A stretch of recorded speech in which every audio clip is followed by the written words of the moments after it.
Matania Radio.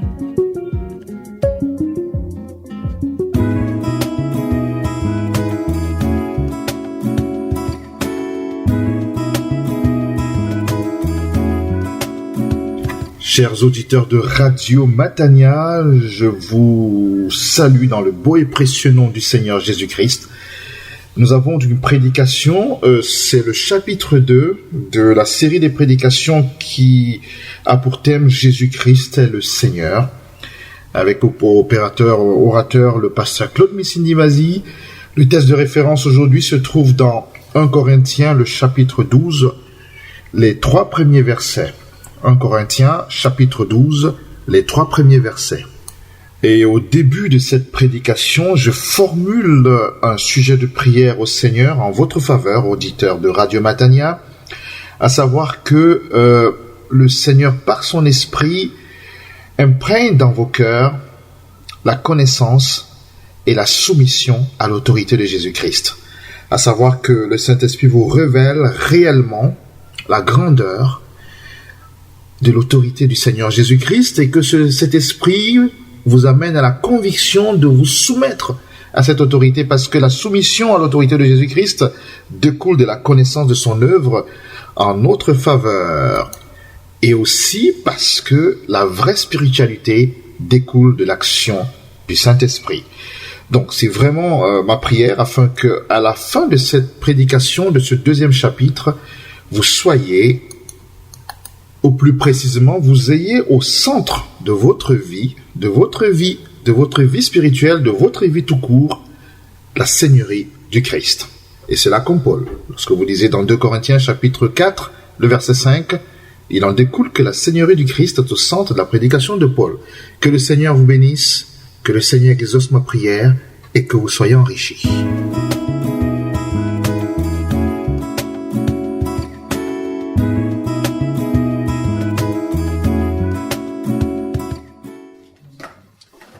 Corinthiens chapitre 12 verset 1.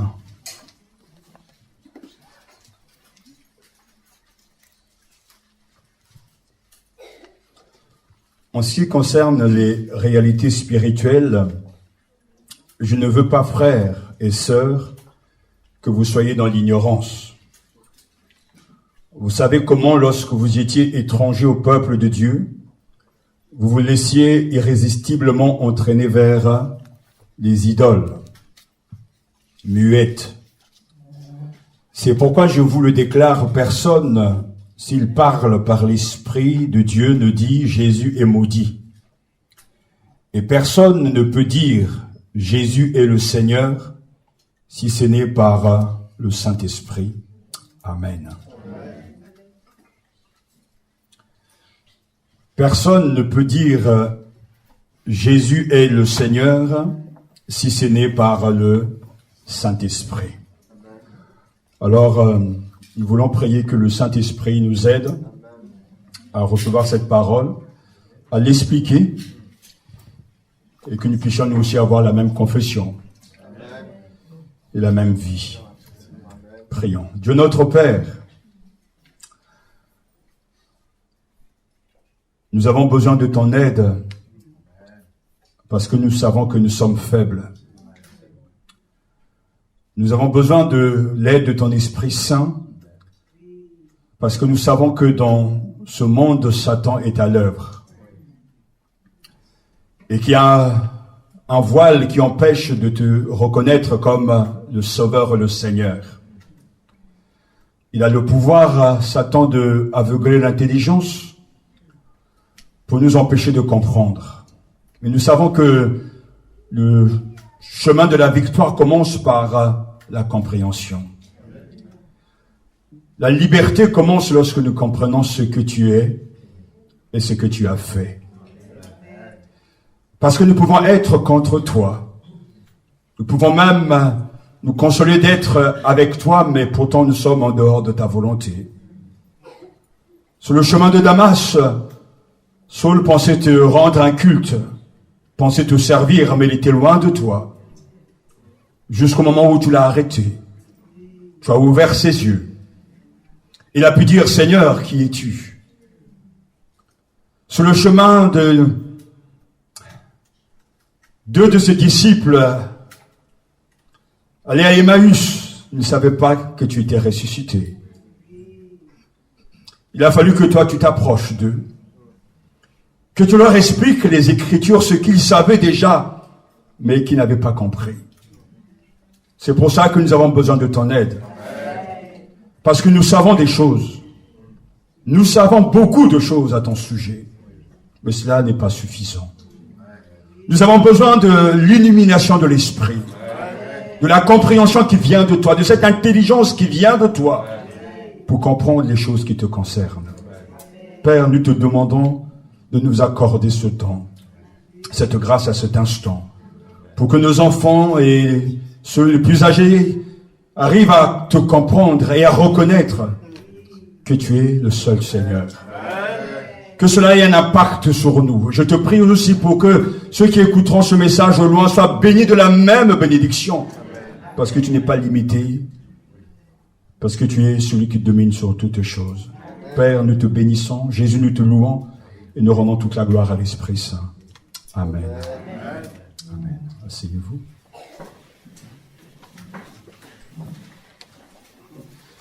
Pour ceux qui n'étaient pas là le dimanche dernier, nous avons donc ouvert notre culte et nous avons aussi pris le temps d'expliquer le mot d'ordre de cette année et que chacun doit donc méditer pour pouvoir en extraire toute la substance. Ce mot d'ordre est que toute langue proclame que Jésus-Christ est le Seigneur. Que toute langue proclame que Jésus-Christ est le Seigneur. Nous savons qu'il y a d'un maintenant. Ce maintenant, c'est que Jésus a été élevé souverainement, a été élevé et a reçu le nom qui est au-dessus de tout nom.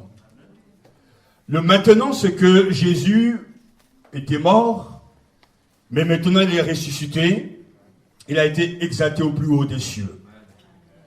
Mais le futur n'est pas encore là, qui nous dit que tout genou fléchira et que toute langue confessera que Jésus-Christ est Seigneur ou est le Seigneur.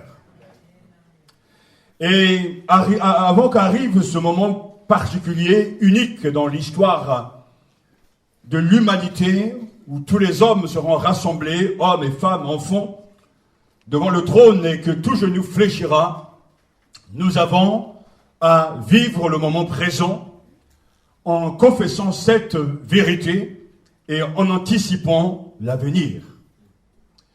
Que nous soyons malades, que nous soyons en bonne santé, ou que nous soyons pauvres ou riches, que nous soyons intelligents ou moins intelligents, quel que soit notre état ce matin, la vérité reste la vérité.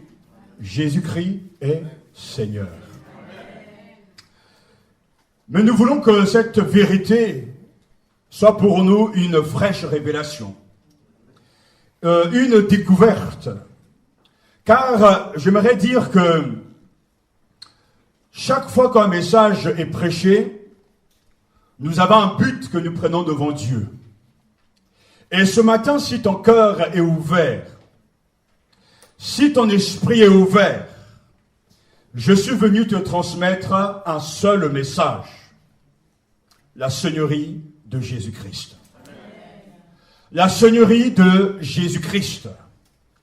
Si nous saisissons ce message, ou plutôt si nous sommes saisis par ce message, toute notre vie sera bouleversée, car j'ai bien peur, et c'est une réalité, que nous pouvons appeler Jésus notre Sauveur, mais nous avons encore du mal à réaliser qu'il est le Seigneur de tout. Et c'est un problème pour nous et pour l'Église, parce que nous vivons en dessous de la réalité, puisque nous ne connaissons pas la réalité, la puissance de ce message. Jésus est le Seigneur du cosmos. La seigneurie de Christ est au centre de la prédication de Paul. Il est écrit dans 2 Corinthiens chapitre 4 verset 5, « Nous ne nous prêchons pas nous-mêmes. C'est Jésus-Christ, le Seigneur, que nous prêchons. Et nous nous déclarons vos serviteurs à cause de Jésus. » Alors, ça en dit long sur la motivation du prédicateur. Nous ne nous prêchons pas nous-mêmes. Nous ne parlons pas de nous. Nous ne sommes pas là pour vous séduire. Nous ne sommes pas là pour vous assujettir à nos pensées, à nos idées. Non, c'est Jésus-Christ le Seigneur que nous prêchons. C'est lui le contenu de notre prédication et nous nous déclarons vos serviteurs à cause de Jésus. Et les paroles, nul ne peut dire Jésus est Seigneur si ce n'est par l'Esprit Saint, illustre bien cette confession. Et cette confession, elle est importante parce que personne ne peut dire que Jésus est le Seigneur si ce n'est par le Saint-Esprit. Ce n'est pas qu'il soit impossible de prononcer ces paroles sans l'inspiration de l'Esprit. Mais j'aimerais attirer votre attention sur le fait qu'on peut utiliser les bonnes paroles des Écritures, mais pourtant tout est faux à l'intérieur. Jésus lui-même a dit, ce n'est pas ceux qui me disent Seigneur, Seigneur, qui rentrent dans le royaume des cieux, mais seulement celui qui fait la volonté de mon Père céleste. Matthieu chapitre 7, verset 21. Ceux qui me disent Seigneur, Seigneur, n'entreront pas tous dans le royaume des cieux, mais seulement celui qui fait la volonté de mon Père céleste. Nous pouvons avoir donc les bonnes paroles sans avoir la vie avec. Nous pouvons avoir la connaissance sans avoir l'expérience de la vérité. Personne ne peut dire que Jésus est Seigneur si ce n'est par le Saint-Esprit. C'est cette confession faite avec sincérité qui prouve, qui atteste que nous sommes conduits par le Saint-Esprit. Confesser que Jésus est Seigneur, voilà le signe distinctif du chrétien. Lorsque Paul écrira à l'église de Corinthe, il écrit à l'église de Dieu qui est à Corinthe, à ceux qui ont été conduits à la sainteté par Jésus-Christ, appelés à être saints, et à tous ceux qui partout font appel au nom de notre Seigneur Jésus-Christ, leur Seigneur et le nôtre. Même s'il y avait des difficultés, 1 Corinthiens chapitre 1 verset 2, même s'il y avait des difficultés dans l'église à Corinthe, il y avait des partis pris, des divisions, il y avait une mauvaise compréhension, une mauvaise pratique des dons spirituels, l'apôtre Paul nous donne un critère infaillible pour reconnaître ceux qui sont spirituels, ceux qui sont conduits par l'Esprit, ceux qui sont dans la volonté du Seigneur et qui font cette volonté, c'est ceux qui sont dirigés par l'Esprit et qui peuvent confesser que Jésus-Christ est le seul Seigneur. Ce n'est pas dans les manifestations charismatiques qu'il faut chercher le principe de la vraie spiritualité. Ce n'est pas dans les miracles, dans les prodiges, bien que nous croyons que Jésus fait encore des prodiges et des miracles, et que le plus grand des miracles, c'est la nouvelle naissance. Ce n'est pas dans ces choses qu'il faut chercher la vraie spiritualité. La vraie spiritualité découle de l'action du Saint-Esprit. Le Saint-Esprit qui convainc les cœurs, le Saint-Esprit qui conduit ceux qui l'habitent pour les amener à réaliser et à confesser publiquement et en privé que Jésus-Christ est leur Seigneur. C'est pour ça que même l'apôtre Paul, avant donc de implanter cette église à Corinthe, lui-même va reconnaître la puissance de ce message que Jésus-Christ est Seigneur. Lorsque il va rencontrer le Seigneur sur le chemin de Damas, et qu'il va dire, mais qui es-tu Seigneur? Et Jésus va dire, mais c'est moi le Seigneur Jésus que tu persécutes. Jésus va lui montrer ce qu'il doit faire, et beaucoup plus tard, lorsqu'il va rendre témoignage de sa rencontre avec le Seigneur, lui-même écrira, et maintenant pourquoi tarder? Lève-toi, sois baptisé, et sois lavé de tes péchés en faisant appel au nom du Seigneur. Actes chapitre 22. Il y a quelque chose d'important et de puissant dans cette confession. Parce que cette confession nous permet de distinguer et de reconnaître les vrais enfants de Dieu. Cette confession reflète l'expérience de celui qui la prononce. Le croyant confesse la souveraineté de Jésus-Christ après l'avoir reçu comme Seigneur. Il entre dans une nouvelle relation. Il reconnaît que Jésus est son sauveur et son Seigneur. Jésus est le parfait souverain. Et il invoque le nom du Seigneur, il confesse le nom du Seigneur par la puissance du Saint-Esprit. Quand quelqu'un me parle et dit Jésus est Seigneur, sans l'action du Saint-Esprit, ça sonne creux. Il n'y a rien de profond, il n'y a rien de surnaturel, il n'y a rien de grand. Mais quand c'est le Saint-Esprit qui inspire ce croyant, alors cette confession, elle est biblique, elle est puissante et elle apporte des résultats incroyables. Dieu a souverainement élevé Jésus et lui a donné le nom qui est au-dessus de tout nom.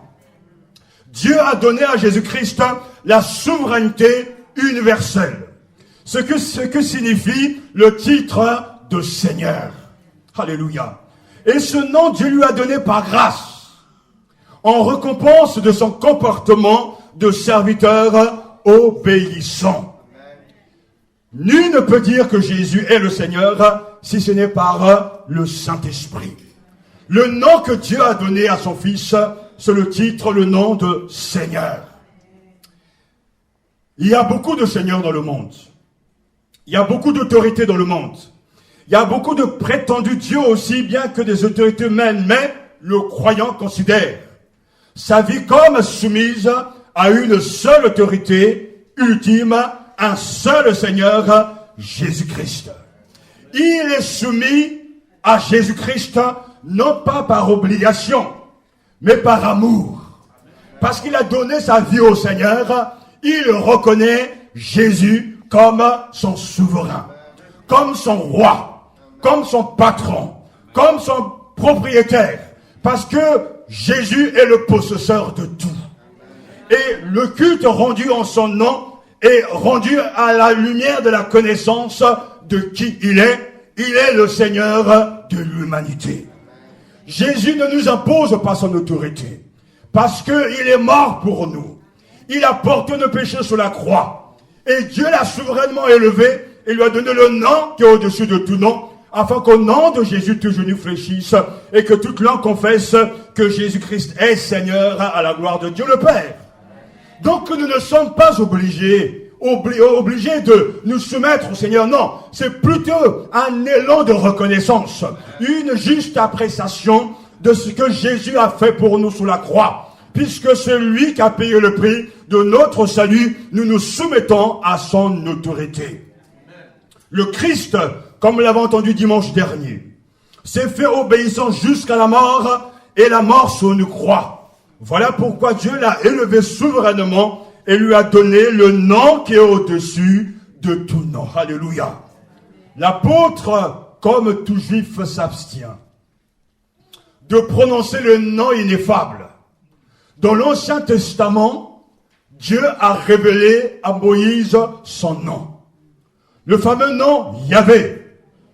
Lorsque Dieu rencontre Moïse au buisson ardent, Exode chapitre 3, il décline son identité et sa nature. Et ce nom signifie au moins 3 choses. Tous ceux qui ont entendu ce message doivent connaître par cœur ces choses.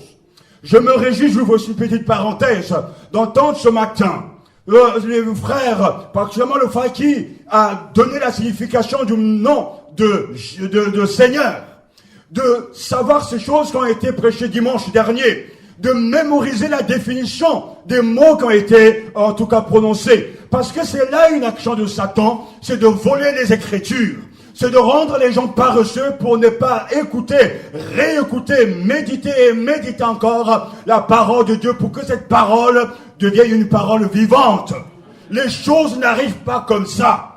Il faut travailler avec la parole de Dieu. Il faut lire, relire encore. Il faut écouter, réécouter les messages jusqu'à ce que la parole te saisit et que la parole s'empare de toi pour que cette parole t'apporte du fruit. Alors, il faut écouter. Il faut réécouter. Mais surtout, il faut mémoriser. Parce que c'est ainsi qu'on pourra régler nos vies. Et si nous avons entendu donc ces messages pendant plusieurs semaines, vous connaissez ce que cela signifie, le nom de Dieu, Yahvé. Yahvé veut dire quoi? Yahvé signifie d'abord quoi? Je suis. Mais je suis signifie quoi pour nous? Lorsqu'on parle de la signification du nom de Dieu, on est en train de parler d'un Dieu qui est là. D'un Dieu qui se révèle. On parle, le nom de Dieu signifie présence. Je suis là. Le nom de Dieu dans l'Ancien Testament révélé à Moïse signifie compagnonnage. Je suis avec toi. Je suis avec toi. Donc c'est d'abord une présence. Ensuite, c'est une compagnie. Et enfin, le nom de Dieu, je suis, signifie fidélité. Je serai avec toi. Ainsi, quand on prend le nom que Dieu révèle à Moïse, Yahvé, qui signifie d'abord présence. Je suis là. Qui signifie compagnonnage, amitié, relation.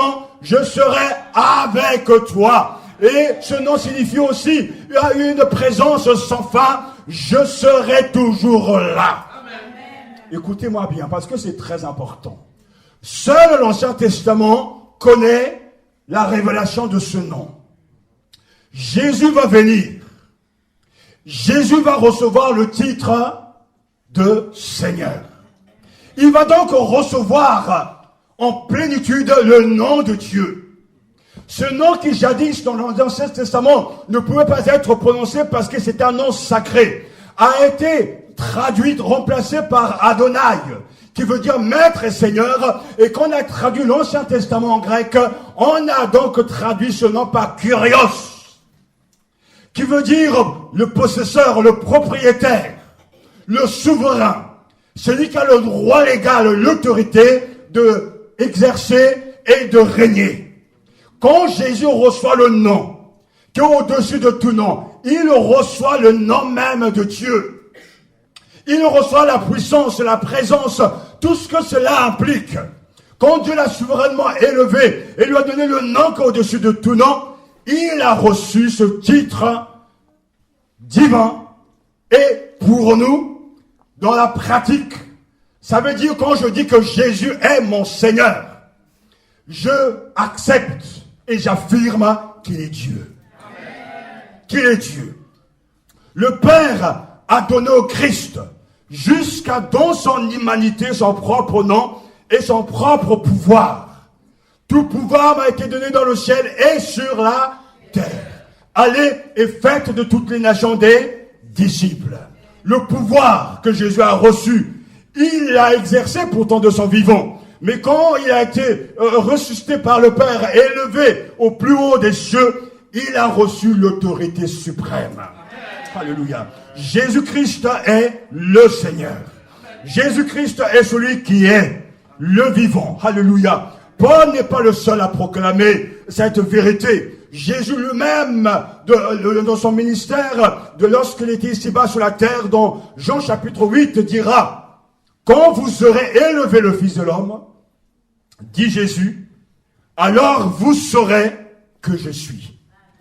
Que je suis. Je suis, c'est ego émis en grec, c'est-à-dire je suis. C'est le nom de Dieu.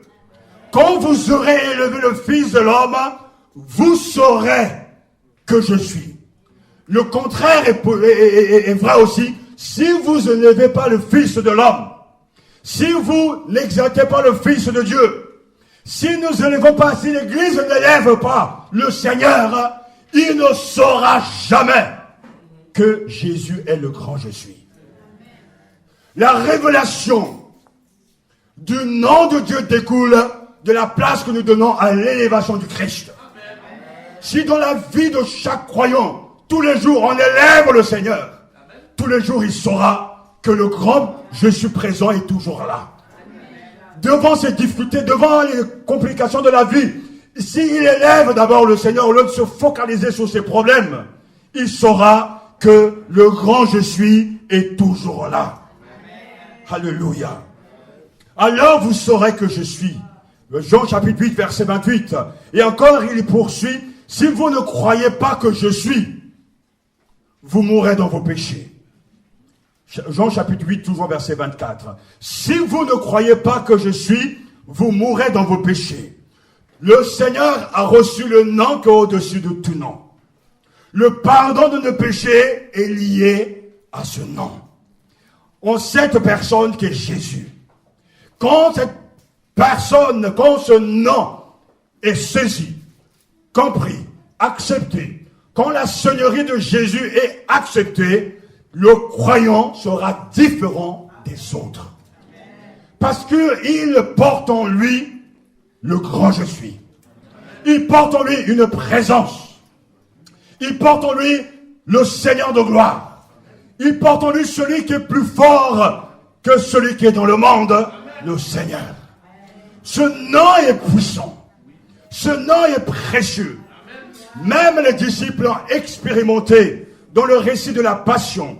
Qu'est-ce qui se passe quand les soldats sont venus arrêter Jésus? Ils s'approchèrent de Jésus pour l'arrêter. Et ce qui est incroyable, Jésus dit, mais qui cherchez-vous?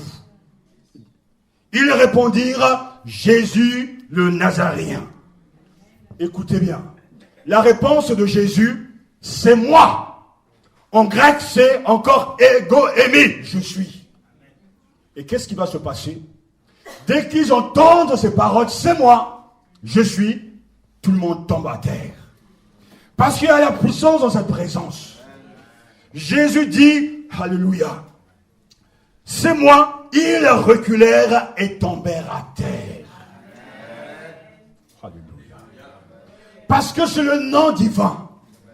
Ce nom est chargé de sens. Et c'est pour ça que nul ne peut dire que Jésus est le Seigneur si ce n'est par le Saint-Esprit.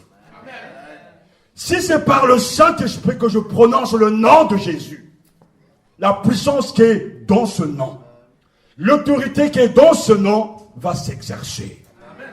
C'est pour ça que l'on peut guérir à distance. On peut envoyer une bénédiction à distance. Parce que Jésus est au-dessus de tout. Il est à Brazzaville, il est à Lomé, il est à Paris, il est à New York. Il est le roi de l'univers. Alléluia. Un jour, ma mère m'a appelé pour me dire que le terrain qu'on avait acheté a été exploité par une famille que l'on ne connaissait pas. C'était mon terrain, mon héritage. Et lorsqu'il y a 4 ans, j'étais à Brazzaville, j'avais visité, donc j'avais vu mon terrain. Et j'étais surpris d'y trouver une maison. Quelqu'un donc était venu construire sa maison sur mon terrain. Je n'ai pas pu régler ce problème parce que je devais revenir, mais ma propre mère a été confrontée par le propriétaire de cette maison. En allant voir le responsable du quartier, il s'est rendu compte que c'était un colonel de l'armée. Et en discutant, il avait dit que ce colonel a dit, mais si vous touchez à ma maison, vous allez mourir. Ma mère m'appelle pour me dire, mon fils, parce que c'est la première impression, il se peut que toi et moi, ça soit peut-être la dernière fois que l'on parle. Parce que figure-toi, je suis parti voir ton terrain, je suis retourné et j'ai vu cette maison, j'ai pu donc essayer de gérer le problème, mais le colonel en question m'a menacé avec son arme. Vous savez, chez nous, dans un contexte, quand c'est un militaire, tout le monde tremble. Lorsque j'ai entendu cela, une sainte colère est montée en moi. J'ai dit, maman, reste calme. Et pendant cette période, j'ai commencé à méditer ce thème important qui parle de la Seigneurie de Jésus. Je me suis mis devant le Seigneur, j'ai dit, Seigneur, il y a un temps pour tout. Et les gens n'ont pas toute autorité parce que toi, tu es au-dessus de tout. Je te prie de prendre cet homme et de l'arrêter. J'ai prononcé une parole d'autorité. Ma mère, je veux la revoir. Et c'est ce qui s'est passé. On a prié et cet homme est tombé gravement malade. Du coup, il n'a pas pu gérer le dossier. Quelqu'un d'autre a géré le dossier. On a retrouvé, on a présenté nos permis. L'affaire est arrivée jusqu'au tribunal. J'ai gagné. Et le juge a fait détruire, casser la maison.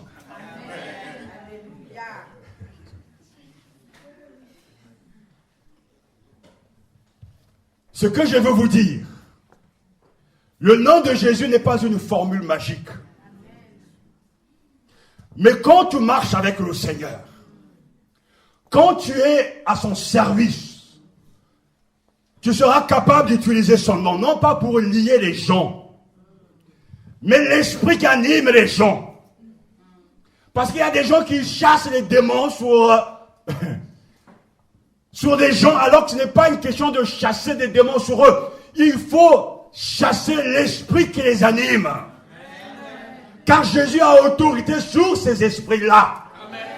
Il est le Seigneur de ces mauvais esprits qui inspirent des mauvaises pensées et des mauvais sentiments. Nous avons un nom précieux. Nous avons une puissance incroyable. Jésus est le Seigneur de tous les hommes. Jésus est le Seigneur de tous les hommes. Quand vous aurez élevé le Fils de l'homme, alors vous saurez que je suis. Et que je ne fais rien de moi-même, mais que je parle selon ce que m'a enseigné le Père. Toujours Jean chapitre 8. Jésus a réussi parce qu'il a fait toujours la volonté de son Père.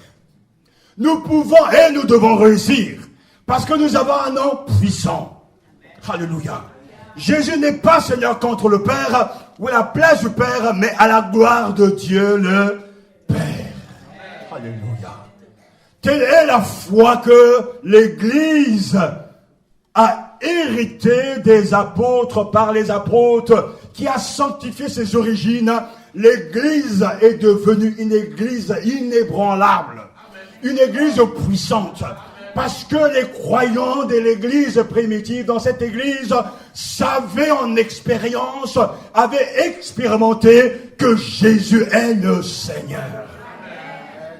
Pour eux, ce n'était pas des mots. Même quand ils étaient menacés, ils pouvaient affirmer publiquement que Jésus est le Seigneur. Ce matin, tu veux vivre un puissant réveil. Ce matin, tu veux être fort dans la foi. Ce matin, tu veux grandir. Je te transmets le message de Dieu, la sonnerie de Jésus-Christ. La sonnerie de Jésus-Christ. C'est le secret caché au monde que Satan fait tout pour ne pas être révélé aux croyants et que les croyants soient des esclaves, que les croyants soient faibles, que les croyants soient tellement médiocres parce qu'ils ne lèvent pas les yeux et qu'ils n'acceptent pas, qu'ils ne veulent pas reconnaître la grandeur du Seigneur qu'ils sont. Jésus est le Seigneur, il est au-dessus de tout. Et que devant lui doit ployer tout genou. Et qu'un jour devant lui tout genou ployera inéluctablement, comme le dit le prophète Ésaïe. Je le jure par moi-même. Ce qui sort de ma bouche est la vérité. C'est une parole irrévocable. Oui, devant moi, tout genou fléchira.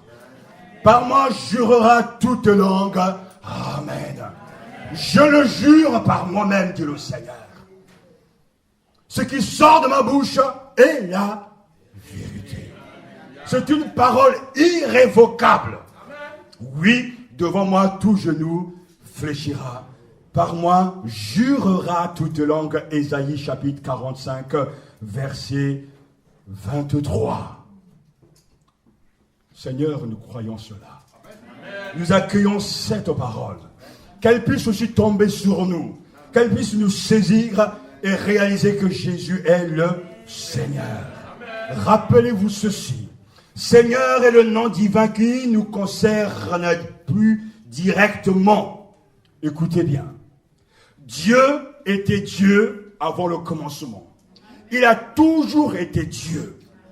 Mais il devient Seigneur seulement au moment où il va créer les hommes. Auparavant, il est Dieu dans toute sa puissance. Mais quand il crée les êtres humains, ces êtres humains sont devenus ses sujets et ainsi il devient le Seigneur de ces sujets-là. Alléluia. Tout être humain est redevable à son Créateur. Et c'est pour ça que de droit le Seigneur a le droit de prendre, de retirer ou de donner. Parce que tout lui appartient. Et dans la Trinité, il n'y a pas de Seigneur. Parce qu'il n'y a pas de serviteur. Mais tous sont égaux. Alléluia. Tous sont égaux. Mais nous ne sommes pas, nous ne faisons pas partie de la Trinité. Nous sommes les sujets du roi. Nous sommes les sujets du roi. L'Église est la maison de Dieu. L'Église est le corps du Christ. Et en tant que tête de l'Église, il règne. Il domine et il pourvoit au bien-être de son corps. Et c'est la raison pour laquelle l'Église est invincible. Alléluia. Dans le Christ, Dieu est devenu un nouveau Seigneur. Un titre plus fort. Alléluia. La Bible nous dit dans Romains chapitre 14, verset 9, un passage que nous verrons. Voici la raison pour laquelle le Christ est mort. Et revenu à la vie pour être le Seigneur des morts et des vivants. Alléluia, alléluia. Voici la raison pour laquelle le Christ est mort et revenu à la vie pour être le Seigneur des morts et des vivants. Alléluia. Jésus est le Seigneur de tous les hommes. Je le dis devant les forces du mal, devant l'obscurité, devant toute résistance, Jésus-Christ est le Seigneur. Alléluia. Tout genou fléchi et toute langue confessera qu'il est le seul Seigneur. Frères et sœurs, nous devons vivre à la lumière de cette vérité. Nos vies, nos décisions, nos actes doivent être marqués du sceau de la Seigneurie suprême de Jésus. Écoutez-moi encore. Devenir chrétien, c'est quelque chose de simple. Lorsque tu crois que Jésus est mort pour toi sous la croix, et que tu acceptes dans ta vie, Jésus vient et tu deviens chrétien. Mais ça ne veut pas dire que tu es chrétien et que tu marches en tant que chrétien. Devenir chrétien est simple, mais être un chrétien, c'est autre chose. Être un chrétien, c'est être conscient de ses bénédictions et de ses devoirs. Et quand quelqu'un reçoit Jésus, on est content de dire, voilà, il a reçu Jésus comme son sauveur. Mais la vraie question qu'il faut se poser, est-ce que Jésus qui est le sauveur est aussi son Seigneur? Est-ce que toute sa vie est sous l'autorité de ce Seigneur? J'ai bien peur, il m'arrive d'avoir peur, d'être effrayé quand je comprends certaines vérités. Parce que recevoir Jésus comme son sauveur est une bénédiction en soi. Mais il ne peut pas être seulement le sauveur. Il doit être le Seigneur pour aller dans le royaume des cieux. C'est-à-dire qu'il doit nous gouverner. C'est lui qui doit nous commander. C'est lui que nous devons servir. C'est lui que nous devons adorer. Mais quand nous regardons nos vies au quotidien, est-ce que nous servons Dieu ou bien c'est nous qui nous servons de lui? Nous pouvons dire oui, il est mon sauveur. Il a lavé mes péchés. Il m'a donné une robe blanche. Mais est-ce que Jésus est mon Seigneur? C'est-à-dire je reconnais qu'il est le propriétaire de tout. De ton corps, de ton temps, de tes biens, de toute ta vie. C'est lui qui est le propriétaire de tout. De la pratique, ça devient compliqué parce que ça veut dire que même le fait de dépenser un seul centime doit découler de la volonté de mon Seigneur, puisque c'est pas mon argent, c'est son argent. Mais en réalité, ça ne se passe pas comme ça.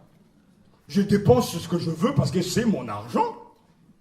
C'est moi qui travaille, c'est pas lui. Et c'est là où justement le bas blesse parce que nous ne reconnaissons pas qu'il est le Seigneur. Nous disons notre Seigneur Jésus. Mais nous ne disons pas mon Seigneur. Ça veut dire que tu as le droit de régner sur moi. Tu as le droit de posséder ma vie. Si tu m'as donné des enfants, tu as le droit même de leur répondre. Et je ne dirai rien parce que tout est à toi. C'est ça la Seigneurie du Christ. Et c'est là où je vous dis que Satan est très en colère. Il ne veut pas que ce message passe. Parce qu'on veut continuer à être dans cette bulle où Jésus m'a sauvé, il m'a libéré, il me fait du bien. Alléluia, alléluia. Mais il est Seigneur de rien. Il est plutôt à mon service.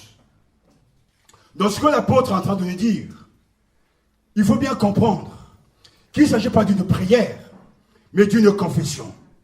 Or, Jésus lui-même a prédit que beaucoup viendraient en lui disant « Seigneur, Seigneur, n'avons-nous pas prophétisé en ton nom ?» Oui. N'avons-nous pas chassé des démons en ton nom? Oui. Et je pourrais ajouter, n'avons-nous pas évangélisé? Oui. Prêché? Oui. Et qui ne le reconnaîtrait pas pour un sien? Parce que tous ceux qui me disent Seigneur, Seigneur, n'entreront pas dans le royaume des cieux. Ce n'est pas suffisant de dire Seigneur. Mais quand dans les temps de persécution, et les premiers temps de l'Église, on faisait partie de l'Église lorsqu'on reconnaissait que Jésus est le Seigneur. Devant César, on disait que Jésus était Seigneur. Cela n'était possible que parce que l'Esprit Saint inspirait nos frères et sœurs. Et c'est pour ça qu'ils ont coûté quelque chose lorsqu'on disait que Jésus est Seigneur. Aujourd'hui, ça semble être tellement facile d'être chrétien. Mais laissez-moi vous dire que ce n'est pas facile d'être chrétien dans ce monde souillé et déchu, parce que ce monde nous aspire et nous pousse à aller à l'encontre de la volonté de Dieu. Mais heureusement, béni soit le Seigneur, le Saint-Esprit est là pour conduire les vrais enfants de Dieu. Amen. Si tu es conduit par l'Esprit Saint, voilà le critère qui permet de savoir si une personne est conduite par l'Esprit et non entraînée vers les idoles, c'est l'affirmation Jésus est Seigneur et non pas la manifestation spirituelle. On court derrière les miracles. On veut des miracles. On veut des choses extraordinaires. On veut venir à l'église et voir des choses incroyables. Les gens ont soif d'un changement profond. Les gens sont tellement malheureux et tristes qu'ils veulent même s'emparer de Dieu, se saisir de Dieu pour essayer de le sucer au maximum, de tirer le maximum de lui, de toutes ses bénédictions. Mais cette vie n'est pas la vie chrétienne normale. Le chrétien qui est né de Dieu, qui ira au ciel, c'est un chrétien qui est sous l'autorité de son maître. C'est pour ça que ça m'a secoué. On peut faire beaucoup de choses au nom de Dieu. On peut se cacher derrière, je ne sais pas, des propos, un comportement. Mais la vraie question, est-ce que Jésus est ton Seigneur?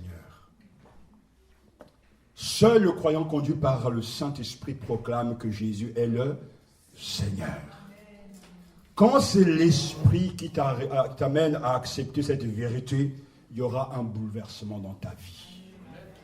Alléluia. Et c'est pour ça que ceux qui font partie de la vraie maison de Dieu, l'Église, c'est ceux qui ont été illuminés par le seul et même Esprit pour dire Jésus est Seigneur. Alléluia. Et nul ne peut dire. Dans ce mot, nul ne peut, c'est un mot fort en grec parce que, c'est-à-dire, il est question d'incapacité. Nous sommes incapables, nous n'avons pas le pouvoir de dire que Jésus est le Seigneur.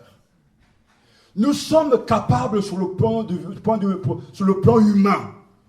Mais nous sommes incapables de le dire de manière spirituelle si l'Esprit n'est pas à l'œuvre. Ça veut dire que nous sommes des incapables concernant la Seigneurie de Jésus. Il faut une action du surnaturelle, une action de l'esprit pour que les paroles que nous prononçons soient des paroles inspirées et des paroles conformes à ce qu'est la réalité. Jésus-Christ est le Seigneur. Vous pouvez chasser les démons à distance. Vous pouvez avoir des problèmes dans vos maisons, dire au nom de Jésus quitte, au nom de Jésus laisse-moi. Comme j'écoutais, j'ai regardé une vidéo que mon épouse a, c'est le pasteur qui chante je suis dans la joie, parlons de ce chant dans les émotions. Je cherche je suis dans la joie, quelle joie immense, je suis dans l'émotion, car la vie m'a libéré. Alors à un moment donné, il arrive, il chante, il dit, touchez-le, touchez-le. Alors il dit à un moment donné, si tu as des problèmes, dis, quitte là, laisse-moi passer. Quitte là, laisse-moi passer.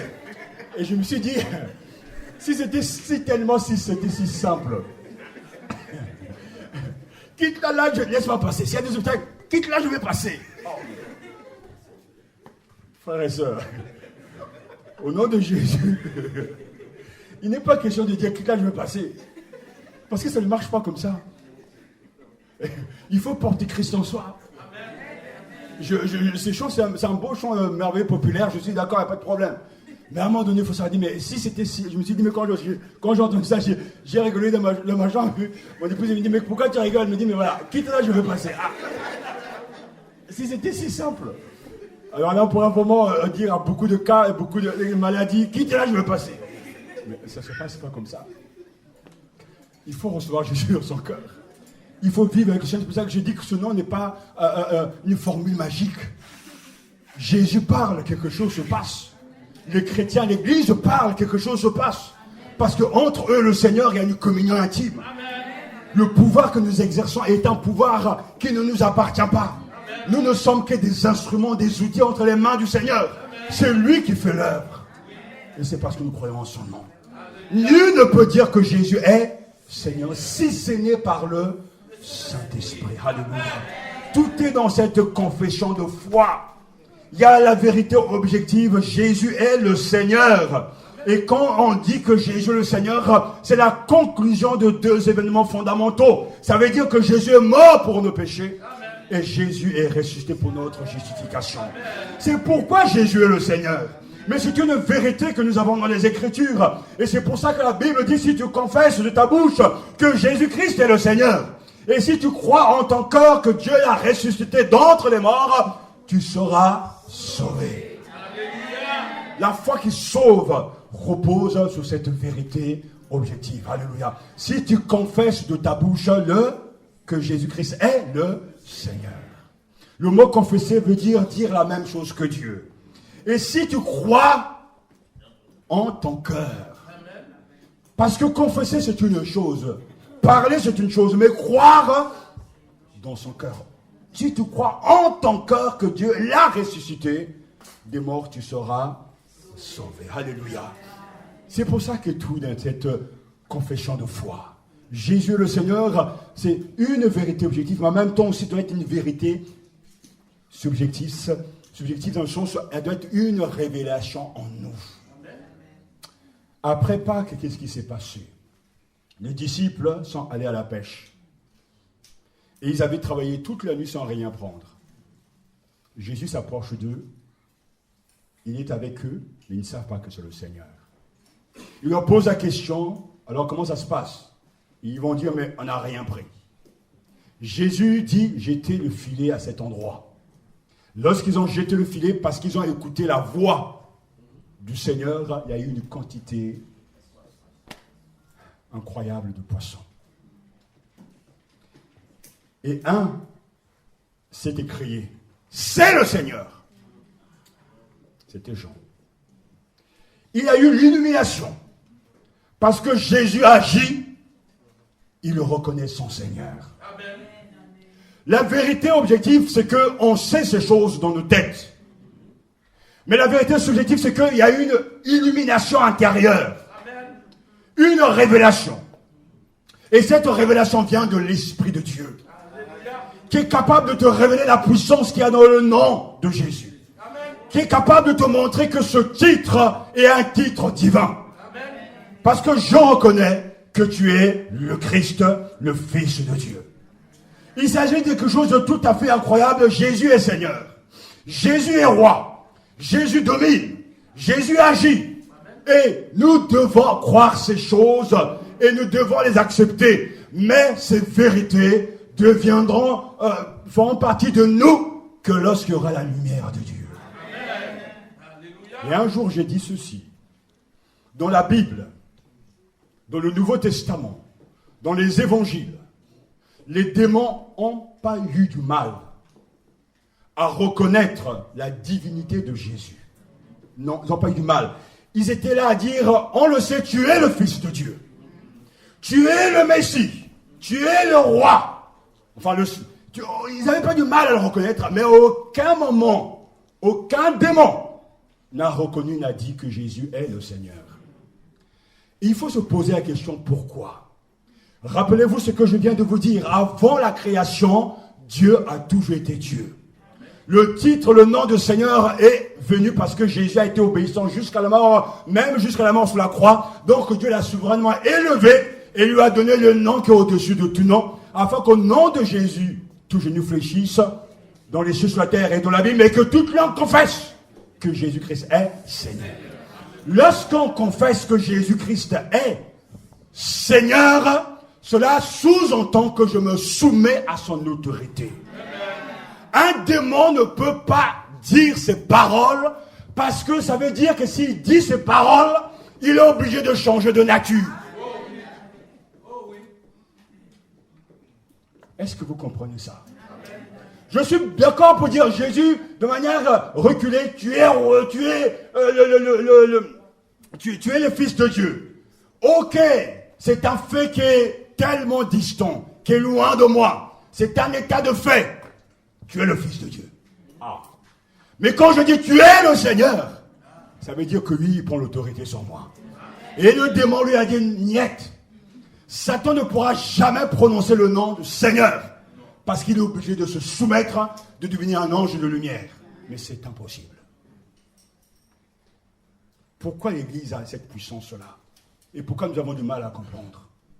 Aucun démon, aucune force, aucune puissance ne peut arrêter l'Église qui appartient au Seigneur parce qu'il est le Seigneur. Amen.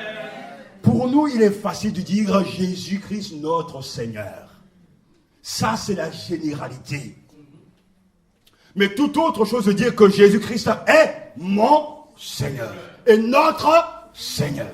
Ça veut dire que je suis maintenant assujetti, j'accepte son règne souverain sur moi.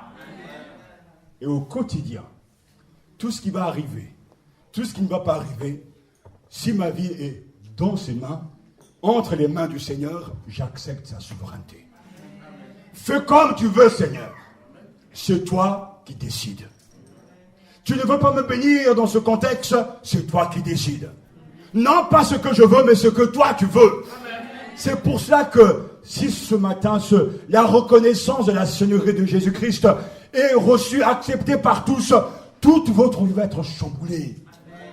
La manière de gérer vos foyers, tout ça va être chamboulé. La manière de gérer vos finances, tout ça va être chamboulé. Parce que c'est lui qui décide. Alléluia. Et la vie va être entre ces deux mondes. Vivre pour le Seigneur ou vivre pour nous-mêmes. Je peux vivre pour moi-même en utilisant le Seigneur. Mais ce n'est pas ce que Dieu veut. Je dois vivre pour le Seigneur. Si cette vérité pouvait pénétrer les esprits ce matin, la reconnaissance de la Seigneurie de Jésus. Sa reconnaissance, c'est là mon but. Et j'insiste sur ce point parce que la proclamation Jésus le Seigneur, même après Pâques, c'est le message qui est à la base de tout. Lorsqu'il s'agit d'aller évangéliser, c'est le même message. Tout pouvoir m'a été donné dans le ciel et sur la terre. Allez et faites de toutes les nations des disciples, parce que ces gens-là m'appartiennent. Donc allez. Alléluia. Mais nous avons un problème sérieux, frères et sœurs. C'est qu'en ce moment, même dans la tradition, il y a quelque chose qui s'est perdu. On n'aime pas l'autorité. On n'aime pas l'autorité. On veut être soi-même son propre patron et diriger ses propres affaires. Et si on peut aussi, entre guillemets, faire appel aux frères, aux sœurs ou au Seigneur lui-même, y compris la Trinité même, tant mieux, c'est tout bénef pour moi. Nous sommes dans un monde dégénéré où on ne accepte plus l'autorité. Parce que dès qu'on accepte l'autorité, cela implique la soumission. Et ces derniers temps, même dans les événements que nous sommes en train de vivre, un journaliste disait, parlant de notre président, c'est inédit, c'est la première fois que les journaux arrivent à publier la vie privée d'un président. Ça, c'est notre affaire, c'est pas notre affaire, mais pour vous dire que c'est...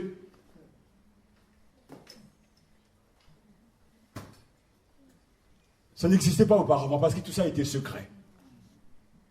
Aujourd'hui, les gens n'ont pas peur, certains sont professeurs, de voir que les élèves injurient même leurs professeurs, et quand on les punit, c'est les professeurs qui sont punis. Ce que nous, on ne pouvait même pas penser, on arrive à en entendre, et c'est incroyable. Les gens ne respectent plus l'autorité. Quelqu'un brûle un feu rouge, et la seule chose qu'il trouve à dire, c'est qu'il était mal placé. Ce feu était mal placé. On n'aime pas les règles, parce qu'il y a beaucoup de rébellion en nous. On est comme ces gens justement dans la parabole que Jésus dit, mais nous ne voulons pas que cet homme règne sur nous. Je suis mon propre chef. Dans les maisons, il y a des difficultés parce qu'aujourd'hui, l'égalité entre hommes et femmes est devenue telle que tu fais la vaisselle, tu changes le bébé, tu vas faire les courses, tu vas faire cela. On est égaux. Je ne vous parle pas de moi parce que chez moi j'ai la grâce de... Je ne fais pas la vaisselle. Mais aujourd'hui, il y a des gens qui se disent, moi j'ai le même salaire que toi. Madame dit, moi j'ai le même salaire que toi. Depuis quand tu me parles comme ça? Mais t'es femme. C'est qui que le chef de la maison, du foyer? Qu'est-ce que le Seigneur a dit? Non, on ne veut pas entendre parce qu'on ne veut pas se soumettre. Quand tu entends parler, dis, mais tu ne peux pas te taire. Je ne tais pas. J'ai le droit de parler. Ce mot est devenu à la mode. J'ai le droit de parler. J'ai le droit de faire. J'ai le droit d'agir. Mais tout ça, ça cache simplement un cœur rebelle. Et c'est le problème que nous avons avec le Seigneur. On ne veut pas se soumettre à lui. Parce que nous ne voulons pas qu'il règne sur nous. Jésus dit, va, abandonne tes péchés. Jésus dit, aime ton prochain. Jésus dit, va évangéliser. Jésus dit, je fais ce que je veux. Mais on ne le dit pas comme ça au Seigneur, mais c'est ce qui se passe. Alors quand les démons arrivent, les forces du mal arrivent, dit, mais il commence à nous titiller, dit, mais Jésus, nous chassons les démons. Les démons disent, mais qu'est-ce que tu racontes, toi? Tu dis quoi là? Ce Jésus-là, tu parles de qui? De Jésus le Seigneur, mais toi tu ne le connais pas. Moi le démon, je connais Paul, je connais Jésus, mais toi tu es qui? Ça ne marche pas.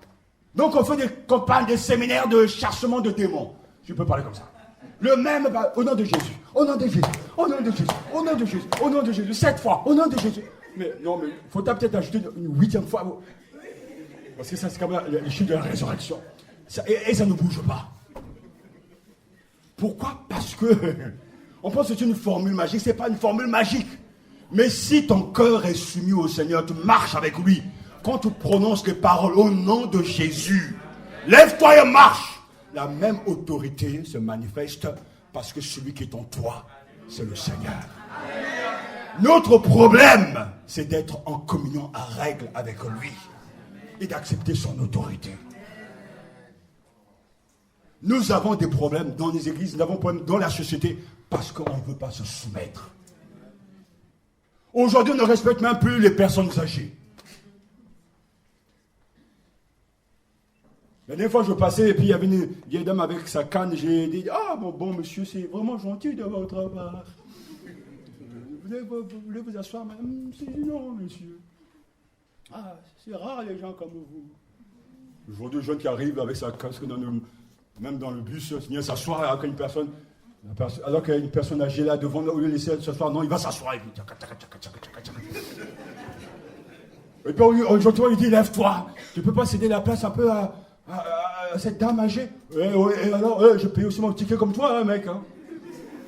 Oula. J'ai payé mon ticket comme tout le monde. Hein. Le premier arrivé, premier servi. Oui, j'ai le droit de parler. Ouais. L'insoumission. Et c'est en train de détruire le monde. Même dans n'importe quelle société, même si cette société n'a pas de moralité, même si on pourra dire que notre président n'est pas marié, mais il doit avoir un semblant d'autorité. Sinon, c'est le chaos, c'est le règne de Satan. Le diable n'a pas voulu se soumettre, il a été précipité sous la terre au Seigneur parce qu'il n'a pas voulu se soumettre. Quand nous disons que Jésus est le Seigneur, c'est ce que cela veut dire. J'ai décidé de céder mon corps, ma vie, à ce Seigneur, à ce Sauveur. C'est lui qui décide ce que je dois être, ce que je dois faire. Si je dois prendre des initiatives, je dois le consulter avant de prendre des initiatives. Il peut me dire non, je dois dire oui, d'accord, j'accepte. Et c'est souvent ce qui va se passer, il va vous mettre à l'épreuve. Pour voir si votre sincérité est bien fondée. Parce que certainement dit, Seigneur, moi je veux aller à tel endroit, moi je veux faire ce travail, moi je veux me marier. Le Seigneur te répond, je ne veux pas. Ah, alors là. Seigneur, je crois que Satan est en train de me tenter. C'est pas ta voix qui m'a parlé là. Parce qu'au fond de nous, on ne veut pas. Mais on est capable de se déculper dans le sens où on prend un deuxième mois pour dire, Seigneur, ce mois-là, il veut bien te suivre. Mais l'autre, le vrai, pas question. Mais pourtant, à la fin, il y aura des larmes. Parce qu'au ciel, il n'y aura pas d'insoumis. Au ciel, il n'y aura que ceux qui ont cédé leur volonté, leur vie au Christ, le Seigneur. Il sera trop tard. C'est maintenant que tout genou doit fléchir. C'est maintenant qu'il faut reconnaître l'autorité de son Seigneur. Et je vais aborder les semaines qui vont arriver parce que c'est vraiment une vérité pratique. Tous les domaines doivent être touchés. Même le choix d'une cantique, tout doit être touché. La manière de lire sa Bible, tout doit être touché par la sonnerie de Jésus. Je ne lis pas la Bible parce que ça me fait du bien. Je le lis pour trouver et rencontrer mon Seigneur. Pour savoir ce qu'il veut de moi, ce qu'il attend de moi. Parce que ma vie est à lui. Alléluia. Mais cela n'est possible que par le Saint-Esprit. Frères et sœurs, la révélation du mystère de la Seigneurie du Christ s'impose à tous les croyants. C'est une nécessité. Et j'ai voulu que cette pierre soit posée ce matin parce qu'il est question de cette reconnaissance. Je reconnais qui tu es et je me positionne par rapport à toi. Quand Jésus est ton Seigneur, ta manière de vivre le culte, tout cela, ça va changer. Ta manière de fréquenter l'église, tout cela va changer. Parce que le Seigneur a déjà dit ce qu'il attend de chacun de ses disciples. Et à chaque fois, on tord les Écritures, on se justifie. Seigneur, je ne peux pas être là parce que je suis ci, je suis là, je suis ci, je suis là. Mais la Bible est pourtant très claire. Il y a un temps pour toutes choses. Mais que Dieu puisse ce matin déceler, c'est un truc qui est en train de détruire l'intérieur de l'Église. Parce que la puissance de l'Église repose sur la Seigneurie de Jésus. Mais notre faiblesse découle du manque d'acceptation de cette Seigneurie. La tête ne peut pas être dans la gloire, avoir une tête puissante, une tête inébranlable, et le corps ne suit pas. Non, c'est tout le corps qui est dans la gloire. Et c'est tous les croyants. Les armes de notre combat, dit Paul, ne sont point charnelles, mais elles ont, de par Dieu, la puissance de renverser les forteresses. En détruisant quoi? Les raisonnements et tout bastion qui s'élève contre la connaissance de Dieu, et en rendant toute intelligence captive à l'obéissance au Christ. 2 Corinthiens chapitre 10. Je n'ai pas honte de l'évangile, c'est une puissance. Et jusqu'à maintenant, il y a comme un voile, disait Paul aux Juifs de son époque, et un voile est étendu sur leur cœur. Mais quand aura lieu la conversion au Seigneur, ce voile sera ôté. 2 Corinthiens chapitre 3. C'est pour ça que nous avons provoqué un jeûne de 7 jours à la fin de ce mois, parce que ce voile empêche de reconnaître la Seigneurie de Jésus. Il y a ce voile qui est là. Et tant que ce voile n'est pas ôté, tout ce que l'on pourra dire, faire, sera incompris, parce que Jésus n'est pas le Seigneur de vos vies. Mais quand ce voile est ôté, et qu'il y a une véritable repentance, et qu'il y a une foi juste, biblique, une vraie conversion, alors Jésus va triompher. Les doutes vont être éloignés. L'incrédulité va être vaincue. L'Église va prospérer, parce que l'Église est fréquentée par des gens qui sont sous l'autorité du Seigneur de gloire. Alléluia. C'est bien lui que nous proclamons, Seigneur. Ce n'est pas un autre Jésus, un Jésus facile à l'eau de rose. Non, ce que nous sommes sur le point d'accomplir est important. Nous devons reconnaître cette vérité capitale. Il faut que nous soyons travaillés jusqu'à ce que nous puissions remettre tout en question. La repentance, la manière de gérer son temps, la manière de gérer sa vie, la consécration de son corps. Est-ce que tout cela est sous le contrôle, sous la seigneurie de Jésus? Ces peurs qui minent les uns les autres, c'est pas normal. Si Jésus est ton Seigneur, il a vaincu toutes les forces. Alléluia. Nous sommes des privilégiés.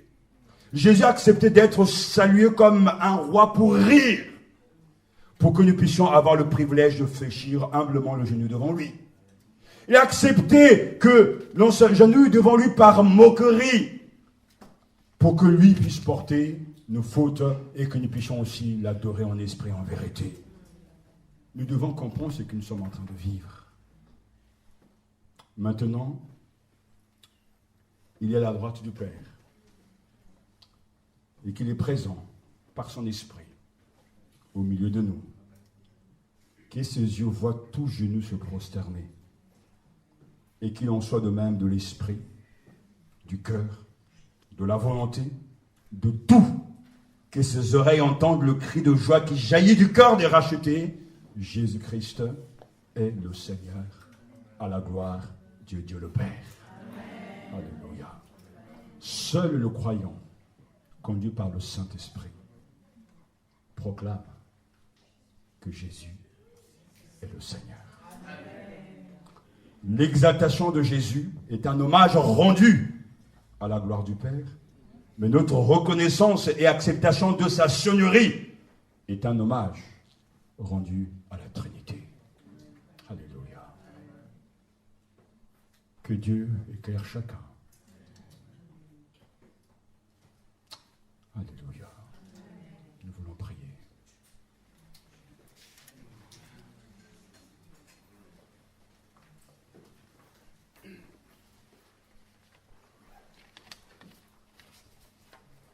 Alléluia. Nul ne peut dire que Jésus, Christ est le Seigneur, si ce n'est par le Saint-Esprit.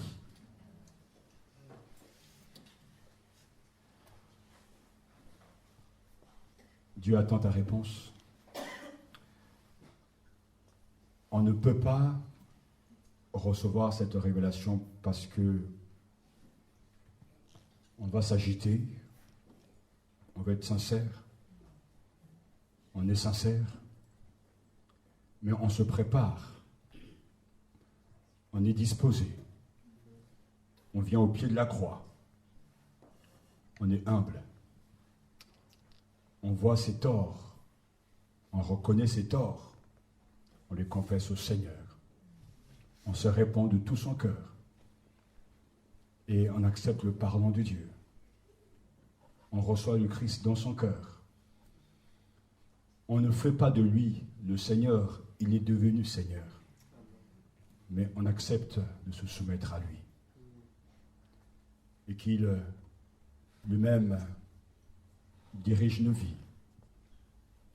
vies qui sont devenus ses vies, tout à son service. Le résultat de cette compréhension, de cette acceptation, de cette soumission à la Seigneur de Christ, c'est un chamboulement total, un changement d'attitude, de comportement à l'égard de Dieu,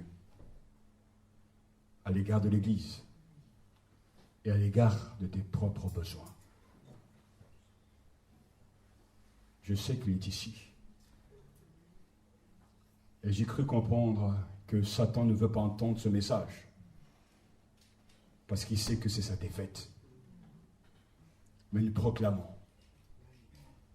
que Jésus est le Seigneur, mon Seigneur et mon Roi. C'est le message que nous prêchons, le seul message que Dieu veut utiliser pour sauver les hommes, le seul message. Nous prêchons Jésus-Christ, le Seigneur. Alléluia. Père, tu bénis ta parole. En elle-même, cette parole est déjà bénie, parce que c'est une parole inspirée. Mais comme l'avons souvent lu dans l'Ancien Testament, la parole éternelle vint sur tel prophète, ou elle tomba sur tel prophète, que cette parole aussi arrive jusqu'à nous. Qu'elle soit une parole vivante, qu'elle soit une parole inspirée, une parole puissante d'acceptation, de soumission, d'abnégation et de renoncement à soi-même. Une parole de compréhension, une parole qui divise l'âme et l'esprit, une parole qui fouille et qui sonde les profondeurs de nos cœurs, nos motivations, nos raisons d'être, nos raisons de vivre, nos raisons de venir à l'église, que tout soit examiné à la loupe par ta parole.